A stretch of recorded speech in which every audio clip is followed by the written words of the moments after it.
들러리라는 말을 잘 알고 계실 겁니다. 흔히 사용하는 말 중에 하나가 괜히 들러리만 섰다라고 할 때가 있다는 말이죠. 이 말의 뜻이 무엇일까요? 쓸데없는 일에 바로 헛수고만 했다. 나에게 유익이 없고 이익이 없고 수고했는데 아무런 열매가 없었을 때에 흔히 쓰는 말 중에 하나가 괜히 들러리만 쓰다 말았다라는 말들을 합니다. 세계적으로 우리나라처럼 1등병에 걸린 나라도 없을 겁니다. 모두가 다 1등을 하려고 하고 다 주인공이 되고 싶어 합니다. 2012년에 조사된 확률을 보니까요, 우리의 자녀들 중에 명문대에 들어갈 확률이 많아봐야 5%라고 합니다. 그리고 4년제 대학을 나오는 수가 54만 명인데 그 중에 대기업에 채용되는 인원이 4만 명밖에 되지 않는다는 것이죠. 그럼 나머지 50만 명은 어디에서 어떻게 살아가고 있겠습니까? 이러한 구조가 그 자리에 들어가기 위해서 우리는 치열한 경쟁 구도 가운데에 우리는 살아가고 있다는 것이죠. 마치 1등이 아니면 성공하지 못했다, 1등하지 못하면, 주인공이 되지 아니하였다면 실패했다라고 생각되어지는 삶을 우리는 살아가고 있는 것입니다. 우리의 자녀들이 그러한 시대 가운데, 세대 가운데에 살아가고 있는 것이죠. 그러다 보니 누구도 들러리에는 잘 서려 하지 않습니다. 남이 1등을 하면 욕심이 나고 배가 아프죠. 흔한 속담 가운데 있는 이야기입니다. 사촌이 땅을 사면 어떻게 되는 겁니까? 배가 아픈 겁니다. 같이 기뻐야 되는데 배가 아픈 것이죠. 함께 기뻐하고 함께 즐거워해야 되는데 왜? 내가 사지 못했기 때문에, 내 거가 되지 못했기 때문에 배가 아픈 것입니다. 그렇기 때문에 우리는 어쩌다 보니 이러한 자리, 2등의 자리는 꼭 실패하였고, 갖지 못하고 성공하지 못했으면 인생에 실패했다라고 많이들 생각하는 겁니다. 그러니까 시험 성적에 1등을 못하고 2등 했던 친구가 아파트에서 자살하는 그러한 일들이 나타나게 되는 겁니다. 그러나 사실 우리의 인생은 자세히 들여다보면 들러리와 같은 인생을 우리는 살아가고 있습니다. 내가 누군가의 들러리로 서줄 때에 바로 그 사람이 주인공이 될 수 있듯이, 나 또한 누군가 나를 위해서 들러리를 서줄 때 내가 바로 주인공이 될 수 있다라는 것입니다. 아니, 어쩌면 들러리의 역할이 더 행복하고 보람된 일일 수도 있겠습니다. 한참 축구가 열풍인데요, 축구 선수가 골을 넣기 위해서는 무엇이 필요합니까? 어시스트가 필요한 것이죠. 정확하게 그 선수에게, 골을 넣은 선수에게 골을 패스해주지 못한다면 골은 성공적으로 이루어지지 못할 것입니다. 이처럼 승리를 위해서, 기쁨을 위해서, 1등을 하기 위해서는 분명히 옆에서 수고하는 어시스트, 즉 들러리가 분명히 있어야 된다는 것입니다. 금요일 설교 때도 제가 말씀을 드렸는데, 좋은 동역자가 되어주기 위해서는 바로 이런 들러리의 역할을 충성스럽게 행할 때에 그리스도 안에서 좋은 동역자의 일들이 우리에게 나타나는 줄로 믿으시기 바랍니다. 그러므로 들러리는 바로 없어서는 안 되는 매우 중요한 자리입니다. 영화를 보면 주인공 못지않게 활약을 펼치는 인물이 하나가 있지요. 바로 조연입니다. 조연이 없으면 주인공이 빛나지 않는다는 것이죠. 우리의 신앙생활이 바로 이러한 것 같습니다. 예수님이 주인 되어 주셔서 우리의 삶 가운데에 주인으로 서 계시고, 우리는 그분의 조연으로서 최대한 그 주인공을 살리기 위해서 우리는 조연의 믿음의 신앙생활을 살고 있지 않은가 생각해 봅니다. 오늘 본문에 보면 주인공을 빛나게 한 조연을 우리가 만나게 됩니다. 들러리로서의 삶을 만족하면서 그 들러리의 기쁨을 마음껏 누리다간 위대한 선지자가 오늘 등장을 하죠. 바로 세례 요한입니다. 이 세례 요한의 생애를 간단히 소개하면 이렇습니다. 그는 유대왕 헤롯 때 태어났고요, 한 늙은 제사장의 아들로 예수님보다 6개월 앞서서 태어나게 됩니다. 그의 어머니 엘리사벳과 예수님의 어머니 마리아는 친척간이죠. 그러니까 예수님과의 사촌이나 한 6촌쯤 되는 사촌지간, 이종 형제였던 것입니다. 성인이 되어서 그는 어떠한 힘에 이끌려 광야에 갑니다. 그리고 그곳에서 낙타털옷을 입고 꿀과 메뚜기를 먹으며 살아갑니다. 그리고 긴 세월 동안 침묵하고 계셨던 하나님을 그 광야 가운데서 만나게 되는 것이죠. 그때부터 구체적인 사역이 시작이 됩니다. 모든 사람들 앞에서 메시아에 대해서 이야기하고 회개하라고 하며 그분의 오실 길에 대해서 복음을 전하고 세례를 베푸고 있을 때에 어느 날 드디어 요단강 강가에서 예수님을 만나게 됩니다. 이 사건 가운데 우리가 잘 알고 있는 명언이 하나가 있지요. 나는 그의 신발끈을 풀기도 감당치 못하겠노라 하는 말이 이 사건 가운데 등장합니다. 그리고 예수님께 세례를 베풀고 그가 해야 되는 그 사명을 계속해서 묵묵히 감당하고 있을 때입니다. 그런데 이게 웬일입니까? 자기를 따르던 제자들이 이제 하나씩 자기를 떠나게 됩니다. 마지막에는 자기의 제자들까지 자기를 떠나서 예수님의 제자가 되어가는 것이죠. 그러는 동안에 그는 옥에 갇히게 됩니다. 왜냐하면 당시의 왕이었던 헤롯 안디바를 심하게 질책했기에 그를 옥에 가두라, 그래서 체포되어서 옥에 갇히게 되는 것이죠. 광야 생활하던 그가 좁디 좁은 골방에 갇히게 됩니다. 그리고 얼마 후에 죽게 됩니다. 그 죽음도 참 빛도 나지 않게 어이없이 죽게 되죠. 그는 참수되고 그 잘린 머리는 소반에 담겨져서 연회장에서 구경거리로 되어지게 됩니다. 어떻게 보면 한 인간으로서 빛도 없고 비참한 인생의 마지막 결말을 맞이한 그런 일생일대의 모습을 보여주고 있습니다.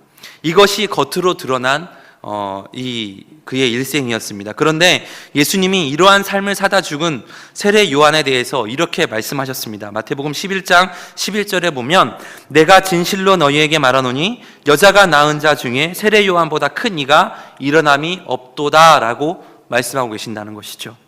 이 말씀을 다른 말로 바꾸어서 쉽게 이야기하면 인류 역사상 세례 요한만큼 위대한 사람이 없었다라고 이야기하는 것이죠.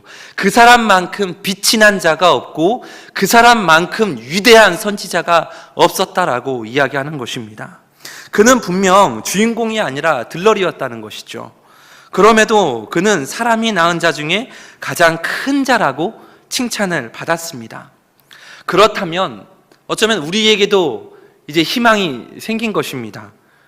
왜냐하면 주인공이 아니어도 되는 것이거든요.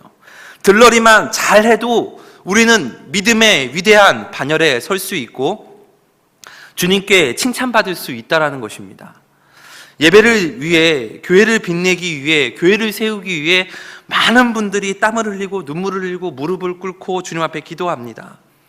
앞으로 우리는 들러리를 잘 서는 사람들이 되었으면 좋겠습니다. 먼저 예수님의 들러리가 되시고 그 다음엔 교회의 들러리가 되시고 또 그 다음 더 앞서 나가 내 이웃의 들러리가 되시기 바랍니다. 들러리란 가장 좋은 친구가 되어준다라는 뜻입니다. 그러면 들러리의 정신이 무엇이겠습니까? 어떻게 해야 좋은 친구, 좋은 들러리가 되어줄 수 있겠습니까? 오늘 우리는 본문에 나오는 세례 요한의 삶과 그의 정신을 통해 우리는 배우기 원합니다. 첫째로 들러리는 자기가 누구인지 정확히 알고 있다는 것입니다. 들러리는 그야말로 들러리일 뿐 그 이상이 되면 안 됩니다. 결혼식장에서 들러리가 주인공이 될 수 없듯이 세례 요한은 자기가 누구인지 또 자기가 어떠한 일을 어떻게 해야 되는지에서 정확하게 알고 있었다라는 것입니다. 사실 예수님이 사역을 시작하기 전까지 그의 인기는 하늘을 찌르는 듯 했을 것입니다. 회개하라 천국이 가까이 왔느니라, 이 말 한마디에 수많은 사람들이 다 회개하고 얼마나 강력한 메시지였는지 많은 사람들이 그에게 와서 세례를 받기 원했고 복음을 듣기 원했고 그의 말에 의해서 많은 사람들이 변화되고 주님께로 돌아왔다라는 것이죠. 그래서 한순간에 세례 요한은 이스라엘의 정신적 지도자로 우뚝 서게 됩니다. 한 몸에 인기를 얻고 많은 사람들의 시선을 받게 되는 것이죠. 사람들은 그의 입에서 나오는 말 한마디 한마디에 아마 귀를 기울였을 것입니다. 바로 그럴 때쯤 예수님이 등장하셨다는 것이죠.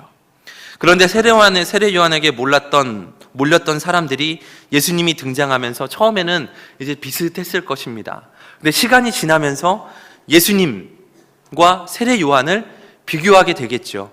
그러면서 예수님께 점차 가기 시작하는 것입니다. 그러는 사이에 이제 예수님 주변에는 사람들이 인산인해를 이루고 세례 요한 주변에는 이제 사람들의 발걸음이 뚝뚝 떨어지게 됩니다. 여기에서 가장 민감하게 반응을 보여야 될 사람이 누구였냐면 바로 요한의 제자들이었습니다. 그의 제자들은 자기의 선생님에게 와서 이렇게 얘기하는 것이죠. 라삐여, 선생님과 함께 요단강 저편에 있던 자, 곧 선생님이 증거하시던 자가 세례를 주매 다 그에게로 가더이다 라고 와서 이야기하는 겁니다. 여러분, 사람에게 가장 위기가 닿는 순간이 바로 어느 때인 줄 아십니까? 바로 이러한 경우에 처했을 때입니다. 자기보다 탁월한 사람이 나와서 자기의 입지가 약해질 때에, 자기보다 어떠한 사람에게 인기가 다 넘어갈 때에, 자기 것이 빼앗겼다고 생각될 때에 사람에게는 가장 큰 위기가 여기에서 찾아온다는 것이죠. 보통 사람은 어떻게 할까요? 점잖게 경쟁합니다. 괜찮아, 그럴 수도 있지, 내가 이야기했던 사람이니까. 그러다가 자신에게 점점 멀어져 가고 자신들의 사람의 인기가 없어지고 난다면 이제 결국 파괴적인 경쟁이 시작되게 됩니다. 돌이킬 수 없는 상처들을 서로에게 남기게 되는 것이죠. 우리 주변에는 이러한 일들이 비일비재하게 일어납니다. 이런 일이 생겼을 때에 지도자가 어떠한 태도를 취하느냐라는 게 가장 중요한 것이라는 것이죠. 지도자의 됨됨이를 재어볼 수 있는 잣대가 되는 것입니다. 우리가 하나님 앞에 어떻게 서야 될지, 그때 세례 요한이 제자들에게 바로 이렇게 이야기합니다. 27절과 28절 말씀, 우리 한 목소리로 한번 읽어보겠습니다. 자, 찾으셨나요? 27절과 28절 말씀 시작.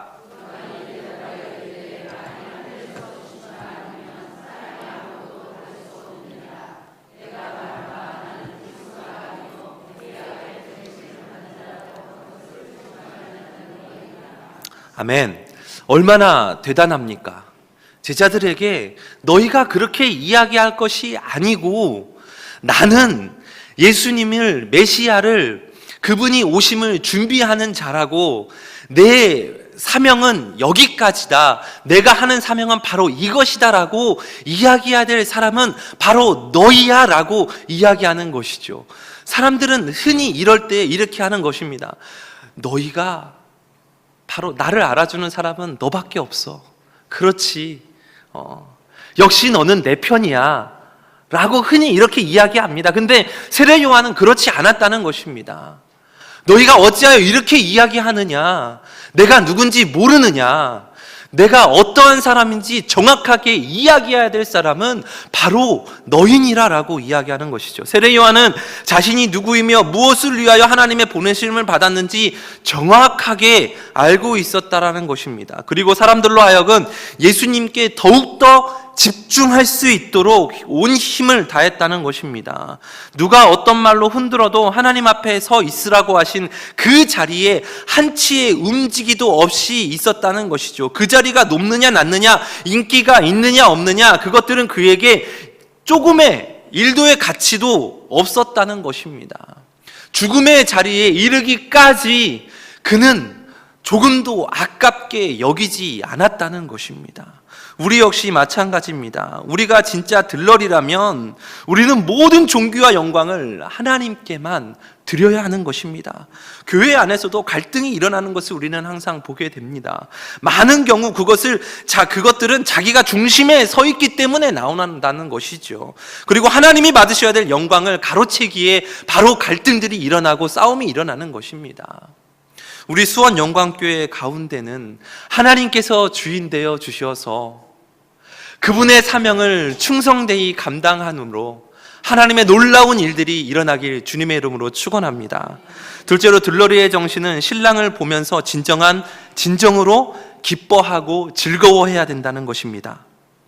들러리는 신랑은 아니지만 신랑이 일어난 일에 대해서 기뻐해야 될 그러한 자라는 것이죠. 29절의 말씀을 보면 요한의 그 마음을 정확하게 알 수가 있습니다. 우리 다시 한번 29절 말씀 함께 읽어보겠습니다. 시작. 신랑이나 서서 신랑의 음성을 듣는 친구가 크게 기뻐하노니 나는 이러한 기쁨이 충만하였노라. 아멘. 요한은 예수님 자체가 그 자체가 바로 기쁨이었다는 겁니다. 우리 한번 이렇게 고백해 봤으면 좋겠습니다. 옆에 분과 함께 예수님은 우리의 기쁨입니다. 한번 다시 한번 고백합니다. 당신이 제 기쁨입니다. 사랑하는 성도 여러분, 주님 때문에, 신랑 때문에 느껴지는 들러리의 기쁨이 여러분의 삶 가운데 있으십니까? 결혼식장에 가서 신랑 신부를 보면 너무나 기쁩니다. 너무 이쁘고요. 너무 행복해 보이지 않습니까? 그래서 가끔 이제 가서 신부랑 이제 사진을 찍고 이렇게 합니다. 그러면 사진 기사가 저에게 가끔 하는 이야기가 있어요. 자, 신랑분, 자, 신부 옆에 좀 쓰셔서 가까이 좀 쓰셔서 사진 좀 찍으세요라고 이야기하는 것이죠. 뭐 속으로 내심 좋습니다. 아, 내가 아직 젊어 보이는구나, 괜찮구나. 그러나 제가 아무리 꾸미고 즐거워하고 행복해한다 하여도 주인공이 될 수 없다라는 것이죠. 제가 신랑이 될 수 없는 것입니다. 저는 그저 그 결혼식장에서 행복해하고 기뻐하고 축하해주고 축복해주는 그러한 들러리의 역할이 돼야 된다는 것이죠. 아무리 이쁜 옷을 입고 드레스를 입고 간다 하여도 그날의 주인공은 신부이지 본인이 될 수 없다라는 것입니다. 우리의 믿음 생활이 예수님을 바라볼 때에 신부의 모습으로 살아갈 때에 이러한 믿음의 생활들이 되었으면 좋겠습니다. 마지막으로 들러리는 신랑은 흥해야 하고 자기는 쇠해도 좋다라는 마음을 가져야 한다는 것입니다. 들러리는 자기의 위치를 알고 신랑과 한 마음이 되어서 기뻐하는 것뿐만이 아니라 나아가서 신랑을 위해서라면 자기는 얼마든지 작아져도 좋다라는 마음이 있어야 한다는 것이죠. 30절에 보니까 그는 흥하여야 같고 나는 쇠하여야 하리라 라고 고백하고 있습니다. 이 말을 이야기하면 그는 커져야 하고 나는 더 작아져야 한다라는 말입니다. 여기서 우리는 세례 요한의 간절한 소망을 엿볼 수 있다는 것이죠. 그의 소망이 무엇입니까? 예수님이 영원히 경배받으실 주님으로 높임 받으시는 겁니다. 이걸 위해 자기는 작아져야 한다면 얼마든지 더 작아져야 된다는 것이죠. 사람들에게 비웃음거리가 된다 하더라도 예수님만 높임 받으실 수 있다라면 나는 기꺼이 그 자리에 갈 수 있다라는 것이죠. 예수님만 높아지실 수 있다라면 나는 옥에라도 분명히 믿음으로 갈 수 있고 목이 잘려서 소반에 담겨서 사람들의 비웃음거리가 된다 하여도 나는 그 길을 가겠다라는 것이죠. 자기가 희생해야 될 것을 알고 얼마든지 희생했던 세례 요한을 기억하시기 바랍니다. 자기가 사람에게 버림받는 것은 아무것도 중요하지 아니했습니다. 광야의 소리처럼 영원히 사라지기를 원했던 사람이 바로 세례 요한이었습니다. 참으로 아름다운 사람, 그 사람이 바로 세례 요한이 아니었던가 생각합니다. 진정한 들러리의 삶을 산 사람이 바로 세례 요한이 아니었나 생각해 봅니다. 현대교회 안에 많은 신앙인들이 예수님의 이름을 빌려 자기가 흥해야 되겠고 예수님의 이름으로 복받고 소원 성취해서 편하게 사는 것을 신앙생활의 목적으로 생각하는 사람들도 있습니다.